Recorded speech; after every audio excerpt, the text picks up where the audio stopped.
But are we truly live now, pal? Let's see. The YouTube says we're receiving your content. Oh Your my audience God. will see it in a moment. And now Now this is what, episode 126. 126. Wow, you guys 126. I know, right? That's sweet, man. We're coming along here. How long? Yes. How long you guys been doing this now? A year and a half. So yeah, about to be not even. I think it's almost closer to 2 years. Oh, we've been together for a while, huh? Yeah, we've been together for a while. Yeah. Yeah. So episode 126, Love and Chokes podcast. I'm sitting across from my friend Sean Sterling. Sean is the owner and operator of Soul Fuel Tribe, where he trains people in solo environments for the most part. And I really encourage that you come and seek this man out. And it's not just because technically he's like my benefactor. Like, I teach Jiu-Jitsu. Love and Chokes Academy is located inside Soul Fuel Tribe. So that's how we came to know each other. We already had mutual friends. We just never hung out before. And so Really good Sean people. Sean has a lot of methods of training that I've adapted into things that I do. Like the ankle rocks are something that I do every fucking day now. Good. And it's like, you're a really good resource for like what to do with the body. And I'm afraid to a degree of water. Not to the same degree that the rest of black people are afraid. I've heard this. Because Anthony, I'm better than the rest of the black people. Yes. Me and Candace Owen are better than the rest of the black I people. thought you don't associate with her. I don't understand the I don't whole- believe the that. fear I'm of just water saying with black that. people. I don't understand it either. I've heard some theories, and the only one that I kind of like seems to be the most practical. I've heard people say, "Oh, it's about slavery and coming across on them boats," and it's like, well, maybe. That sounds super ignorant. But like that didn't get its way into my DNA. Like, I don't buy that. What I have noticed though is if you grow up in an inner city environment, so not just being black, but being black and from the inner city, there just aren't any pools. Yeah. And there used to be. So when Okay. I was a little kid, there was a local pool for the people in my neighborhood located at a junior high. But by the time I was 10, that shit was shut down. And it was never replaced. So there's no pools in the area that I grew up in. Now, if you live in Cleveland Heights, That makes sense. which is an immediate suburb, you could be a black kid in a suburb. But there are pools that are open to the public around your house that you could just go to as long as you're a resident. But if you're in the inner city, not so much. And so I think that the lack of public places for people to swim might be responsible for people not being exposed. And then by the time they could be exposed, there's an aversion. Like, I don't know this. I don't want to be a part of that. Yeah. Right? And so when I was like 13, I couldn't swim. Okay. And but I went to private school. I went to US, right? And so you can't graduate 8th grade without being able to swim a lap. It's like a rule. So Okay. you have to be able to tread water, which I fudged. I lightweight tugged on the edge because I still can't tread water very well. Really? Yeah, Why? so Teach you, that's man. what I'm saying. Like, It's we're not gonna that learn a lot. hard. But I could swim the lap, just not well, Okay. right? What'd and you so do? Breaststroke, front stroke? I did a freestyle, Freestyle? but it was awkward. Like, my breathing was weird. It was like I wasn't turning my shoulder and pulling my head out like the teacher told me to. I would like swim as long as I could, just to get my head above, go right back down and swim as much as I could. Like, I was, Like, I'm gonna do it. yeah, I was just getting through it. I want to pass. And so 2019, one of my goals for that year, the upcoming year, is to conquer this fear of water, this aversion, right? And so I hate cold water. Cold water is definitely it's a formidable teacher. And I figured, let's start right there. Let's start at the scariest spot, but let's also start with a very smart person with me. Let's not go all willy-nilly into the cold, because that's how motherfuckers get hypothermia. Yes. Yeah. And I'm not trying to get hypothermia, and I fucking trust you, like, incessantly, like without even, I don't have to tell you, like, Yes. like, I'm lucky to be in this environment in general, and in this particular moment, I'm lucky to know you too. Yeah. Because you've gotten to learn the Wim Hof breathing method. And can you tell people a little bit about Wim if they don't know? Yeah. So before he had his certifications, because now he has teacher certifications. So I'll preamble because I just want to be crystal clear and authentic. I started to study his method inadvertently initially at first.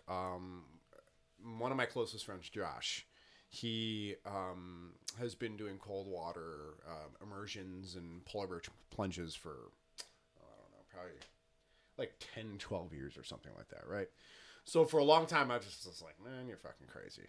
You know, come on, dude. What are we doing here? What are we doing? So he sent me an article that was written by a Systema teacher. Because in Systema, one of the health practices that they do in Systema that I hadn't embraced yet at that time, and this was probably 10 years ago, maybe, something like that, is cold water dousing. So what they do is they take a 5-gallon bucket, they go out barefoot in the snow, swimming trunks, bare-chested, and then take a 5-gallon bucket of ice water, and they slowly dump it over their body, and sometimes they'll do it two or three times. So they'll do 2 or 3 5-gallon buckets, dumping it over their body, right? So I read this article, and it talked about the health benefits of cold water exposure. Then it started to talk about the connection to warrior culture, which I thought was really interesting because I've been doing martial arts since I was 12. So for me, if it has that kind of connection to warrior culture, like the Japanese did it, the Chinese did it, the Brazilian jiu-jitsu guys did it. Think of Choke, the documentary where he's submerged into the river and he's got the face mask on. He's like cold, cold, cold, and he's breathing and he's getting invigorated, right? So when I finally met Wim, it was in Chicago. Me and Josh went down. This was, it was probably like 7 years ago or 6 years ago. I really have to ask him. But we did a 2-day workshop with him. So there was 70 people in this place, all different ages, women, older women, younger people. There was people that were like 18 maybe, 19, 20. I was like shocked. White people. No, I'm kidding. Keep going. Let me think. Were there any black people there? No, there was a couple. It was me and It was Anthony. probably Candace mainly Owens. white. But the diversity was really interesting. But the thing is I had read Becoming the Iceman, or like the first book about him and all that kind of stuff. I had been doing cold water therapy for a little while at that point in time, going to Chagrin River, jumping into the Chagrin River all winter long here in Cleveland, Ohio. You know, so it's cold. You know, it definitely gets cold out there. And I just I felt like he represented this. There was an energy and there was an enthusiasm that he represented that I hadn't encountered in regards to the cold. I've encountered it in other things, martial arts, yoga, meditation methods, etc. I've encountered people in those veins of things that are very enthusiastic, etc. But he's like, fucking loves the cold, you know? Yeah. And he represents somebody that has unlocked some potential within himself that I feel is available for us all. So I decided to go and study with him. And it was funny because when I first tried to sign up for this workshop, it was sold out.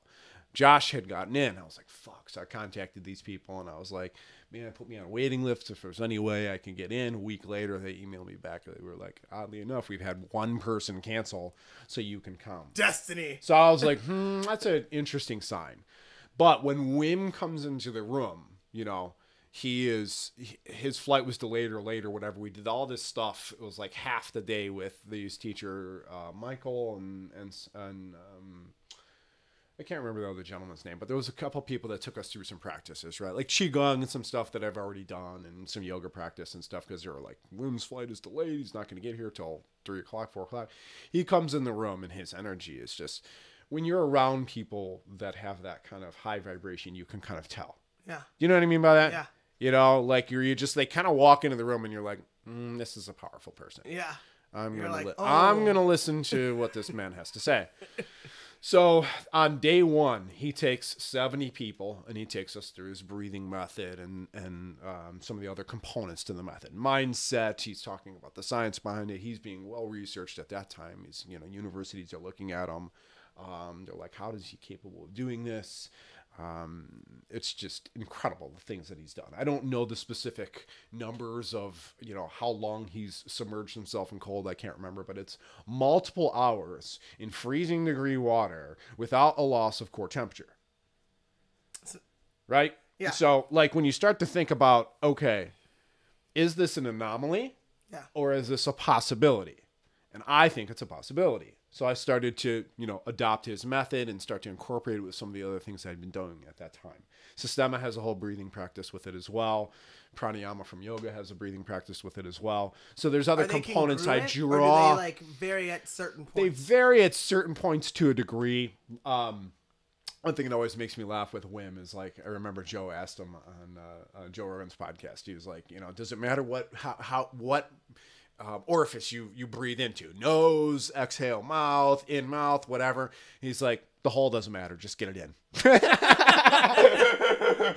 He's like, just fucking breathe, basically, So for me, there's legitimate science to nasal breathing as far as our day-to-day living. We should breathe nasally the majority of time. Okay. Simply because nitric oxide is reduced when we breathe in through our nose, which does not happen through our mouth. We access our diaphragm. We can breathe more fully when we nasal breathe. And this is just talking about regular breathing throughout the whole day. Okay. But as far as Wim Hof method, what I'll take you guys through tonight, it can be...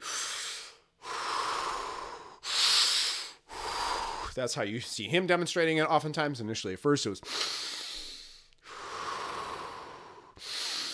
in, nose, out, mouth. It can be in, nose, out, nose. Again, there's some options. So what we're trying to do with this breath, and sometimes people communicate this without necessarily knowing the science behind it. I don't mean to offend anybody out there if anybody's listening that does the Wim Hof method and feels that they're describing it scientifically correct. What's actually happening when you breathe this way? This is a controlled hyperventilation, right? So we're breathing in, we're strongly drawing in the air. We're breathing in through the abdomen, we're filling up the whole lung. So it's this fullness of movement in our whole body. Right? Everything. We're exhaling the air, and it's a partial exhale. We're not trying to get all the air out, right? Okay. It's fully in, half to maybe 3/4 out. Fully in, half to 3/4 out. Fully in, half to 3/4 out. The way Wim usually guides it is all the way in, let go. All the way in, let go. So we create this rhythm of our breath, right? So what's going to happen, and that's why we're going to be using this pulse oximeter to measure your saturation of pure oxygen within your bloodstream. The saturation of oxygen will go up in your blood. However, the tingling sensation and the lightheadedness that you feel when you do this type of breathing is not due to oxygen getting into the brain. It's due to actually lack of oxygen getting into the brain, and it's due to vascular constriction. Mm-hmm. So when we breathe this way, what's going to happen is that, yes, the blood oxygen levels will raise. That's in our hemoglobin within our red blood cells. But it needs a binding agent. It needs a carrying agent to get that extra oxygen into the tissues in our body. And most people don't realize this, but that is CO2. We need a certain amount of CO2 for oxygen to transfer from a hemoglobin within the red blood cells into the tissues, like the heart, the muscular system, the brain, etc. So the beauty of the Wim Hof method is that when you fully understand it, and again, sometimes people communicate and they say, when we're breathing this way, we're oxygenating the tissues. You are not. Okay, the oxygen isn't getting into the tissues. It's a lack of oxygen right there, but the oxygen is actually into the blood. So it's moving through the whole network of your body. You'll feel tingling because of lack of CO2 and lack of transfer of oxygen. You may feel constrictions in the body, contractions of the body. That's due to lack of oxygen. If you kept doing this breathing, like if I had you do this breathing for 5 minutes to 10 minutes straight, you would eventually pass out. So scientifically, obviously, if more oxygen is getting into your brain and in your heart and into your muscles, you would think that wasn't happening. Right? But that is what's happening temporarily. Now, what this does is now when you breathe in fully and you exhale and you let all the air out of the lungs and you close the mouth and you hold the breath. Now, what happens when you hold your breath? I don't know. CO2 increases. Okay. So the first response that happens is now the body's increasing CO2. That CO2 is going to bind to the extra oxygen that you put into your bloodstream. And then it pushes it into the tissues. And it brings it into the tissues. Okay. So that's what's actually happening from a physiological standpoint.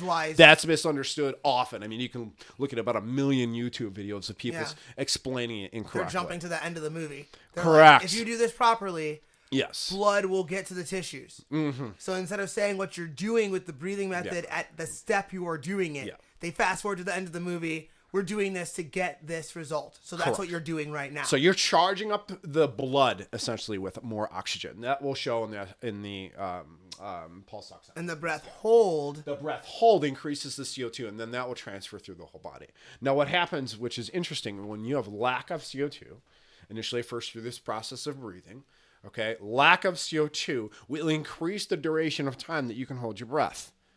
Because the breath, when you feel you have to breathe, it's not due to lack of oxygen. It's usually due to lack of CO2 or too much CO2 rather. Too much CO2. So when the CO2 has increased to a degree that the brain, there's a center in the brain that recognizes, okay, that keeps this ratio. So think of it like a thermostat within the brain. There's a certain amount of CO2 we need in order for oxygen to move in the body. There's too little CO2, which is, again, is not good for long durations of time. We'll pass out. And then there's too much CO2 where you feel like you really got to get some air, but it's not necessarily lack of oxygen. It's you have to dump out the CO2. So in Systema, we'll use something like burst Do you breathing. breathe out really hard? Like, You can. shit like that? You can. So Steve Maxwell talks about that's a method that some judo guys will use to lower heart rate and get CO2 out, like a CO2 dump. And Systema will go. That's why you'll see me when we're rolling on the mat sometimes. If I feel like I'm getting fatigued and or I'm in an awkward position, You're trying to I can push that air use out. that breathing to keep me calm if I feel like I'm kind of at a threshold. that's interesting. Versus getting into a panic state. So you'll see also with the Brazilian Jiu-Jitsu guys, the original Gracies, they would do. Yeah.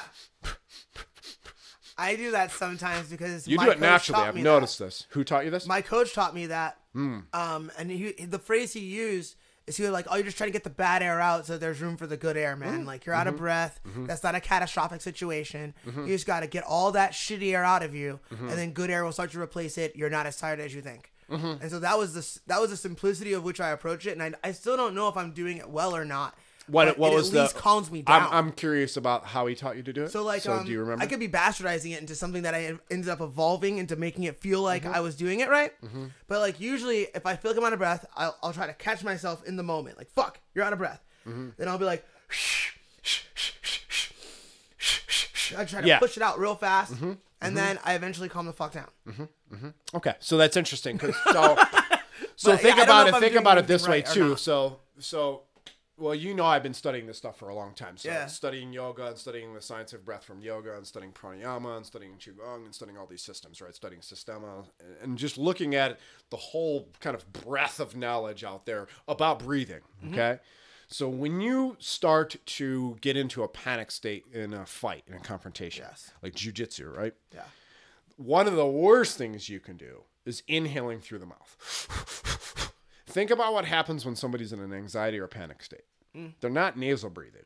No. They're, Yeah. I can't believe this is happening. Yeah, Right? 100%. That kind of thing. Yes. So you're right in your approach to, because you're bursting that air out of you, right? You're thinking about bursting it out. So we somewhat sidetracked off Wim Hof method, but I No, want it's to cover cool. this Let's do because this. this will help you real quick. Awesome. So if you learn how to circular breathe, you should be able to feel the exhale on your hand. You're inhaling through the nose, so you're getting nitric oxide. You're actually getting more oxygen Now, are into you the able brain. to push it out as you bring it in? So that's more circular breathing. That's circular breathing, like from like a saxophone or Okay, so it's not the wood. same thing. Not the same Okay. thing. No, it's a circle this way as far as the way it's going in and out. Okay. All I right, understand. so I'm I can thinking hear it it that now. way. So I'm not thinking that circular is out and in happening at the same time. I can't do that. That's amazing. Yeah, it woodwind seems people like- are fucking. It's that blows my mind. But nonetheless, the ability to do that will saturate the tissues with oxygen again, get rid of the overabundance of CO2, bring it back down to a level that you need it at, and then help you keep calm within the state of the environment that you're in. So if it's in combat or whatever the case may So be. small, explosive breaths through the mouth as you bring it back in through the nose, in between each breath. The Gracies did teach the nasal inhalation and mouth exhalation. The way I know that is from That's sick. Maxwell. Because Yeah. Maxwell was... He was one of the first 12, right? yeah. Yeah. I think Yeah, so. Steve. And we're gonna bounce topics because we're just people. We're talking, and we'll get to like the breathing stuff too. But Scott, who is a mutual friend of ours, yeah, he knows a lot of this as well. he's under Steve, but he's also bringing in another one of those original 12 guys, Chris Hodder. He's bringing in Chris Hodder next month, and that's a dude. That's a dude that I really want to fuck with. Like he said a phrase that changed a lot of my thoughts about jiu-jitsu. And the phrase was, the guard is very seductive. And like, that shit changed my life. Like that shit made so many things click to me in that moment that I need to go meet that man and shake his hand. And Scott sent me a message that was like, yo, you can get in for this price if you do it today. And you know, I procrastinate, so I'm gonna end up paying $10 more, but it'll be worth it. But it's just funny that like Scott has connected himself to a person like Steve and a person like Chris who have these old school roots. One really mostly in jiu-jitsu and art, and the other, Steve, is that holistic approach to like the body, the breath, the mind. Yeah, all of it, you know? So that's where we'll journey to now. So talking respiration again. If I inhale through my mouth and I go, and I do that, I'm going to be, generally speaking, stimulating sympathetic dominance within my nervous system. Just as a general rule of thumb. This isn't always the case. Okay? Sympathetic and parasympathetic nervous systems. So our nervous system essentially has two branches. Okay? Sympathetic is fight, flight. Or as Wim likes to say it, fight, flight, or fuck. Okay. Parasympathetic, relaxation, digestion, recovery, etc. That's the state you're in when your muscles grow in the evening after you've trained. Yeah. When you're training, you're in a sympathetic state. Typically, you're jacked up. You want to get through it, etc., etc. You may enjoy it now after having done it for a while, but it is a little more of a sympathetic dominant state. Makes sense. All right. So that's part of the reason why even with Maxwell and some of the guys that are like really the highest end of strength and conditioning, always say maintain nasal breathing, even when strength training, simply to keep the sympathetic response from oversaturating the system with adrenaline, over cortisol dump, doing too much, and really just fatiguing the body way too much from an adrenal standpoint. Okay. So if you can stay calm, or as calm as possible while lifting, theoretically, longevity will be with you in your practice of that. Okay. Right? Versus the guy who goes, I want to kill all of them! Ah! Ah! You know, that kind of stuff. Sorry. Yeah, it might be a little loud for you, but nonetheless. Okay, all right. We got that kind of guy. We got a compressor for the that audio kind of version. guy is going to be over adrenalizing his system almost all the time, and he's probably going to need, vats of coffee all the time and all that kind of stuff just to kind of get through the fucking day. And I don't want to be that I know something about that guy. Yeah. Maybe you do. I need way too much caffeine to get through the day sometimes. Yeah, it's not and good. it's gotten better. Yeah. But man, like I still think I'm doing too much. Yeah, I'll show you a way to start to reduce if you want to go down that road. So okay, so with Wim Hof breathing, right? So what's happening when you're doing this power breathing is now you're increasing adrenaline and noradrenaline to a degree, because this is the body's response to lack of, again, the proper ratio of O2 to CO2. So the body responds and says, oh, okay, I got to increase my adrenaline. I have to increase my noradrenaline, or some people call it epinephrine, if I remember correctly, epinephrine. So if I'm correct. I've heard Dr. Rhonda Patrick use that word. So probably right coming from her. But nonetheless, I think that's correct. But so what's happening is now you're increasing this response of adrenaline, and you're actually controlling the system of endocrinology within your body. The endocrine system is your hormonal system. So you're able to influence particular responses in the system, such as, preparing you for cold, such as creating vagus nerve tone or vagal tone. So when this nerve from our brain that runs through our heart and our lungs and all the way into our abdomen, through our digestive organ, we're creating a toning effect. So this toning effect, almost think of it like a training response every time you do this. So now you're creating this training response every single time, creating this vagal tone. This vagus nerve is very important, according to many people, as far as getting you into a parasympathetic dominant state while you're in a situation that's very uncomfortable, such as cold water. So the Wim Hof method, basically, I'll give him a shout out. I love the man. He's amazing, incredible human being. Can you spell it for people that don't know? WIMHOF. And if you're interested, check out, you know, his stuff. I think it's WimHofMethod.com, if I remember correctly at this point. So, you know, again, just to be crystal clear, you know, when I studied with him, I hadn't seen anybody do the things that he can do. So we had 70 people that he stood outside in the snow, in nothing but swimming trunks, bare-chested, and had all 70 of us get into a cold tub one by one while he stood there in snow without any effect on his feet, without any effect on his core temperature, nothing. He was completely comfortable. And it was cold, man. It was cold outside for probably 2.5, 3 hours. It's fucking nuts. I mean, when you think about that, like, I wouldn't go out and stand out in the snow for 2.5, 3 hours. Even now, even after having done the training for this long, you know? So he takes us outside, and day one, he has us stand outside and do like a qigong exercise like this. Like, it looks like a martial arts, you know, horse stance. And we're singing, "Kumbaya, my lord, kumbaya, kumbaya." And he's just so fucking energizing. He has some deep breathing and all this kind of stuff. So he's just kind of prepping. We're in our bare feet in the snow for probably, I think it was 20 minutes to a half hour on day one, after we had done the warm-up breathing and some stuff inside, right? This was day one. We had a woman there, and I'll never forget this. She had, I think it's pronounced Raynaud's, which is like a circulation so-called disorder to your hands and your feet. They could wear like layers upon layers and still have like really frigid hands and feet, crazy. right? She was able to do this through Wim's guidance. And she has since been able to remedy some of those issues in her circulation through the use of the Wim Hof method. So Wim Hof method includes breathing, mental focus, and essentially cold exposure, right? So we're trying to dive deep into the nervous system. And again, this method is so simple and yet so powerful when people learn it and they really apply it. So I'm going to give you a little challenge with it because I think it'll be of great use for you. Awesome. 3 to 4 cycles of the breathing every day. 30-second cold finished shower in the mornings. Okay? Starting tomorrow. I'm going to ask you if you do it. Yeah. Right? Ask me.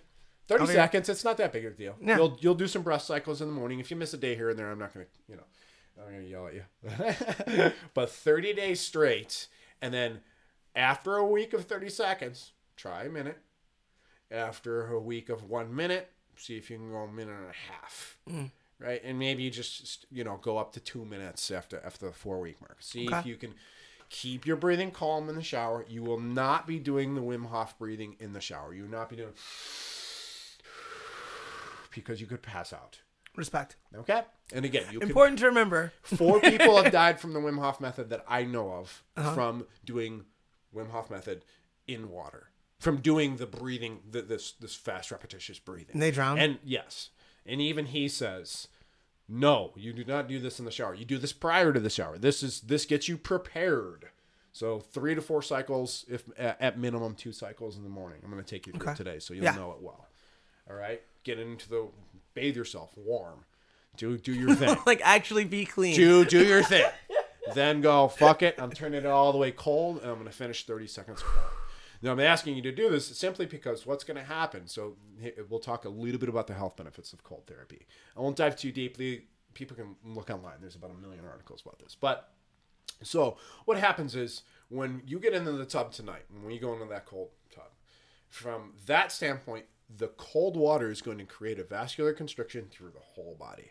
So literally every vascular cell in the body is going to constrict and push blood out of that area. When you get out of that water, now fresh, new circulated blood is going to move through your whole system. So it's weight training, essentially, for the whole vascular network of your system. Okay? Vascular problems, like things like people that have heart issues and things like that. Those are vascular issues. Those are issues with their veins and their arteries, right? So the whole system's going to get like a workout. Right? So that's one benefit is the whole system gets worked. Yeah. Cold shower does this too, not quite as dramatically as the tub. Right, because you're not truly submerged. You're not truly submerged. It's hitting you. Kind of like, what I do is I'll stand forward, I'll turn to the side, I'll get the side of my body, I'll go with my back, and I'll try to get as much of the cold water in the shower to like get everything in my body. Okay. You know, stuff like that, you know. And then, so the cold tub is going to create a compression on you that you don't get from the shower because of just the weight of the water. So from a circulation standpoint, inflammatory, you're going to reduce inflammation in the body. Like if you've got any tweaks and pains, you're going to get all this water, you probably won't even notice them.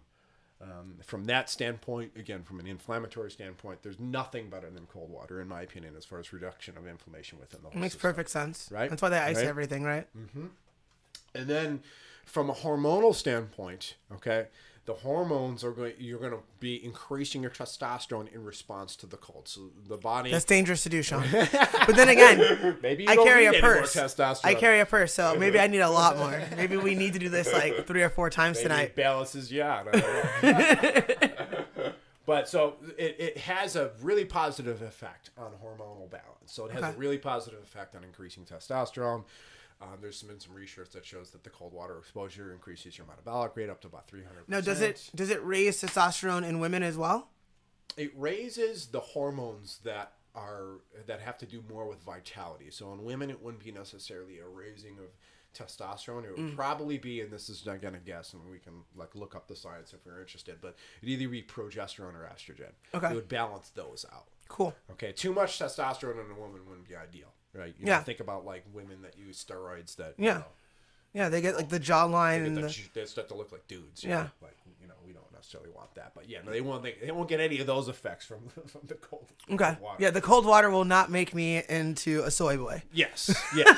2 cold showers a day is what doctors used to recommend for people that had depression because of the increases in the hormones that saturate your body with like a feeling of well-being or happiness. That So almost makes sense outside of any of the science. Just like if you do something difficult twice a day, you're gonna be a better person. Okay, kid. Now get in that fucking shower. Yeah, now get in there. Right. So it'll help your muscle recovery. You're training a lot with Matt, so I just think from that standpoint, if you can get up to about 1.5 to 2 minutes, just accumulating. So again, over the course of time, just turn on a little timer, turn on your phone, whatever it is, 30 seconds starting tomorrow, do a full week. Then go up to a minute, do a full week at a minute, then 1.5 minutes, then do a full week there, then 2 minutes. And once you get to about 2 minutes, you'll get out of that shower. What your body's going to do is it's going to go into a flash fever. So now your core temperature is going to raise slightly above where your resting core temperature is. What this does is if you have any bacteria or viruses within the system, it will fight them. It'll kill them. Cool. So a fever, when we try to suppress fever symptoms, I mean, yes, if it gets to a certain degree, we might die. Yes, we should suppress those symptoms. But for the most part, if it's not to that level, we should let it take its course because it's trying to kill something within our system. So when people get like the flu and they're like taking It's all just this turning stuff, up the stove. yeah, It's trying to cook turning it up off. the stove. It's trying to kill the bacteria, or the virus, or whatever it is within inside the system. Your body's actually doing what it's supposed to do, and you're trying to turn it off. So many people try to like suppress all those symptoms, and all they do is increase the 'Cause they're duration. uncomfortable. Correct. They increase the duration of time that they are sick. It makes which perfect is sense. Stupid. Yeah, like Unless again, it's to the degree where like, okay, I'm at 104 or 105 Yeah, like, or whatever. you might it's have at to go where to the fucking you hospital. might fucking die. But if you got a I'm not sniffle- saying don't do it then, but saying for the most part, let it take its course. Like, it's just smarter that way. yeah. So, again, increase in adrenaline and adrenaline. Increase in oxygen saturation within the body. Decrease temporarily of CO2 until you do the breath hold. CO2 increases. Now that oxygen transfer to the whole body. The interesting thing is carbon dioxide increases what's called carbonic acid. So carbon dioxide reacts with water inside the system, so when we're breathing normally, and creates carbonic acid. This carbonic acid acidifies our blood. This isn't necessarily a bad thing. This is what happens when you strength train a little bit, right? But when you breathe power breathing in this kind of way, in this circular breathing, your blood pH will go up. So you will actually increase your body's alkalinity temporarily. And I've done the test on this. So if people think I'm fucking full of shit, they can go fuck off. Because I use the piss strips, and I've tested myself countless times doing Wim Hof breathing. Did a full cycle, boom, boom, boom, boom. Fucking took a piss, It's you nuts. know. Increased alkalinity. Took a piss before, took a piss after. Saw the pH increase, right? I've done this multitude of times just to see if, okay, is this really true within inside my own body? Yeah. Because maybe it's true within him and others. Maybe it's not true with me. Yeah. But worked for me. As long as you get the rhythm with the breathing right, and as long as you, again, really are focused in on this. Now, do you think it's difficult to get down, or is it difficult to get good at? It takes a little practice. Yeah. It takes a little practice. I mean, I've seen some people kind of, I was just kind of watching a video on this today a little bit just as like prep for this, but some people get into this whole like, they're that's not Wim Hof breathing. You know, like they're like shortening it and just thinking it's just fast breathing. It's not. It's all the way in, let go, as the man says, as the teacher himself says. Fill the whole lung up. Fill the whole lung up, or if it's in mouth, whatever. So maybe we'll do both today. We're gonna do a total of 4 rounds before we get in the top. Cool. Okay. So, I think it takes a little bit of practice to get your own kind of rhythm. People, sometimes we're going to do 30 to 40 of these breaths, somewhere in that ballpark. You're going to feel sensations within the head. You're going to feel maybe tingling in the fingers and the toes. You might even get some muscular contractions in the body, some like almost like convulsive kind of things. Okay. Right? That's all part of the process. That's all normal. When you feel lightheaded and we start to saturate, we'll take 10 more breaths. So that usually happens right on 20 or 30 breaths. So you'll be at 30 or 40 total breaths. Then I'll have you breathe in all the way. Breathe out all the way. Close the mouth. Hold. Close your eyes. Pay attention to the internal environment. What's happening. All right? Okay. Direct your attention within. So it's super powerful from a meditative standpoint. Many people that have struggled with meditation from the Wim Hof method kind of can kickstart that process. That makes sense. And I happen to agree with that. I think that all that changing in the chemistry within the body, alkalizing the body, decreasing CO2, now we're increasing CO2 during the breath hold, can have really changes in mental state. I mean, the yogis have been talking about this for thousands of years. So just as a side tangent, when people think of yoga in the West, they think of yoga as postures. Yeah. Right? Definitely. Right? So most people think, okay, yoga is the series of postures that we do, stretching exercises, etc. It's good for the body. Mm-hmm. That is maybe 1% of what actually yoga actually is. 99% of yoga is dealing with this. That makes sense. In one of 4 different ways. Either meditation, devotion, devotional practices, karma, meaning like being good acts towards others without necessarily needing to receive anything back. And or what's called jnana yoga, which is like the yoga of wisdom, like introspective wisdom, like always introspective and asking yourself, who am I? Deep down into the core. Like, what is this thing of consciousness?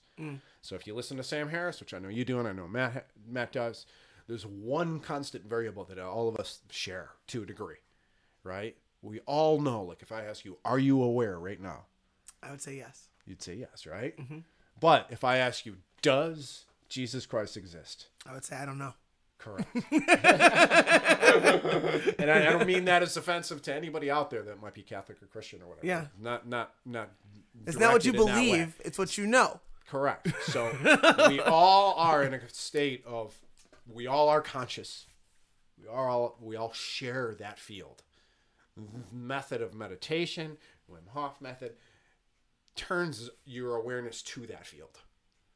Right? So the part of the empowering practice of getting into this cold tub and learning how to generate heat within, okay, because this is part of the method, is like visualizing. Like, I'm going to use a simple visualization for you. Basically, all we're going to do is imagine that there's a golden pearl basically in our abdomen that's expanding and expanding and expanding through our body.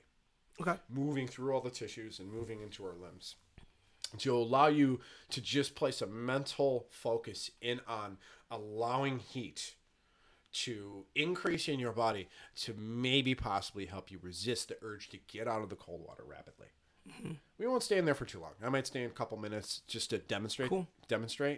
Have you guys go on one at a time and go like maybe 1.5 to 2 minutes, awesome. Maybe, depending on how comfortable you are, because you may get comfortable surprisingly. You may get actually like, oh, this is I'm kind of surprised. Yeah. I'm gonna have you slow your breathing in the tub to a very slow, calm type of breathing, something that would be ideal for like a jiu-jitsu fight. Okay. Right? Calm, relaxed. I can deal with this. No big deal. Right?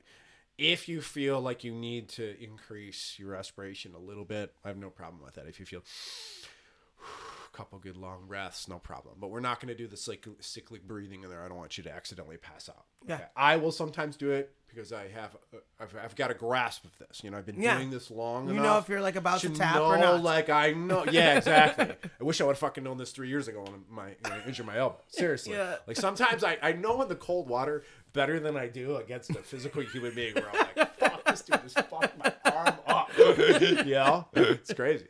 It's weird. Like I'm more comfortable in the cold. It's weird. But so I'll take you through that process.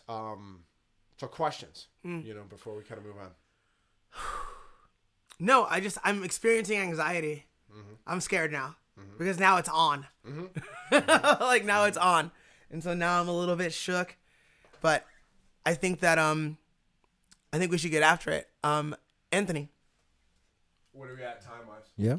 We have probably around, let me check YouTube because YouTube's more official. YouTube is more official. YouTube's what- so what- official we record, like, that 30 all they minutes? need is a whistle. We did 40 minutes. We did 40 minutes. Okay. Okay, I think that is plenty of time. Guys, thank you for tuning in. If you're tuning in live right now, we are going to give you some content in different ways. So I'm going to set up the camera of my cell phone and go Instagram live. And it'll be live on Instagram. The rest of the stuff that we do today will be live on Instagram. We're also going to record it and put it out at a different time. An edited version of the experience of learning the breathing method and getting in the water. So if you want to see me get in the water, you're just going to have to wait. So again, I'll review one more time because I just want, you know, I don't want anybody to take this lightly. If they watch this stuff and they feel inspired to practice this method, gradual exposure to the cold. Not, like, don't go out there and fucking get in the cold Chagrin River like I do for 5 minutes.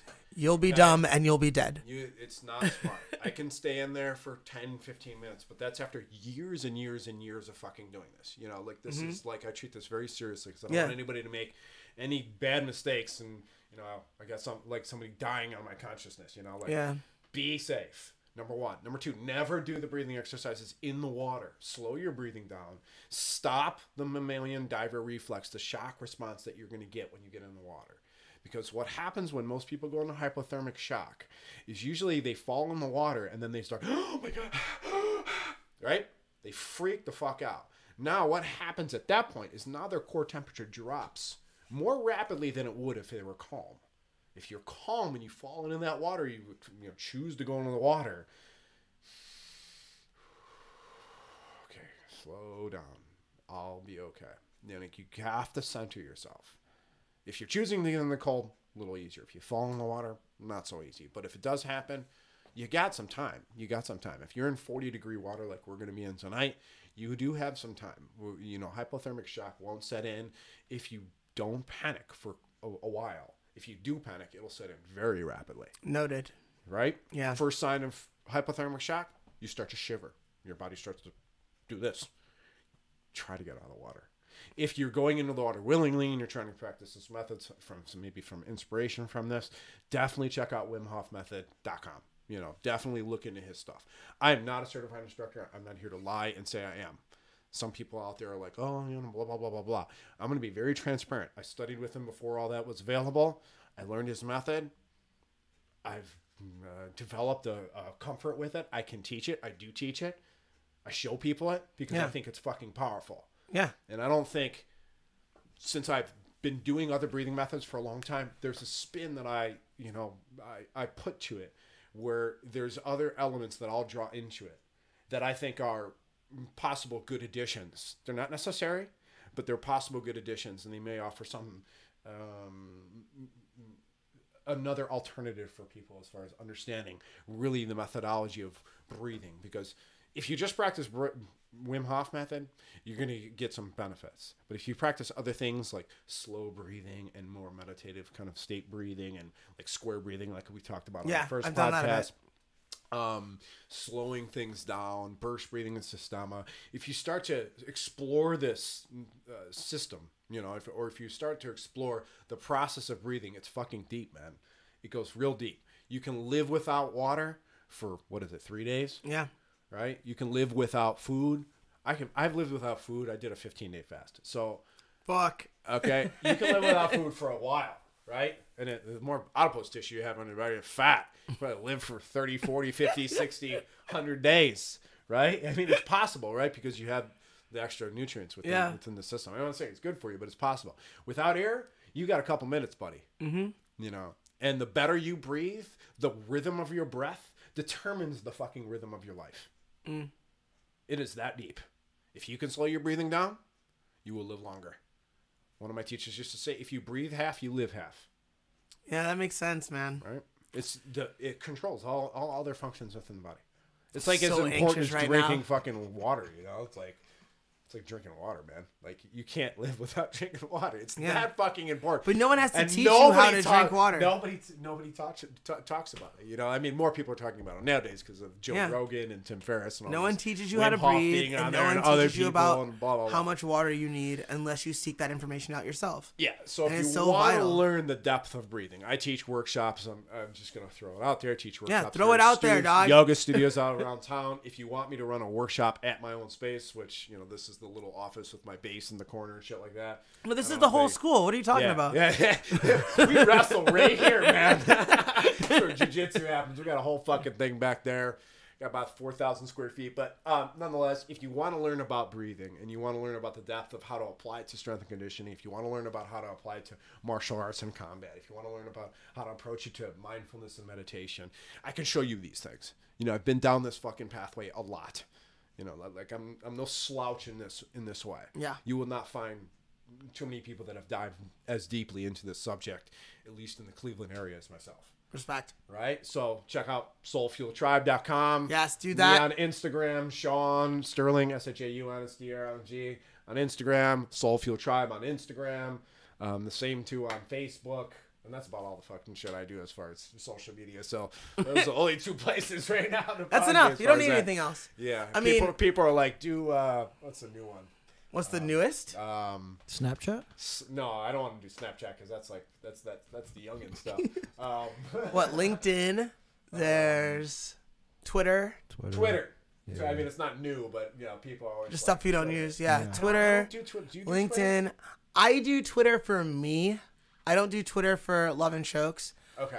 Um, I have it I just do for- Instagram and Facebook. Yeah. So Instagram, Facebook, Sean Sterling, SHAUNSTRLANG, Soul Fuel Tribe, like soul, like spirit. Most important thing, anyways. Soul, SOUL, Fuel, FUEL, Tribe.com. Fantastic. Anthony, Let's get to it. Yes. it's time to do some breathing. It's time to get cold as fuck. For all of you guys that tuned in live, I appreciate you. For those who are listening in a recorded fashion, I appreciate you as well. And we're looking at the real numbers now, isn't that right, Anthony? Yeah.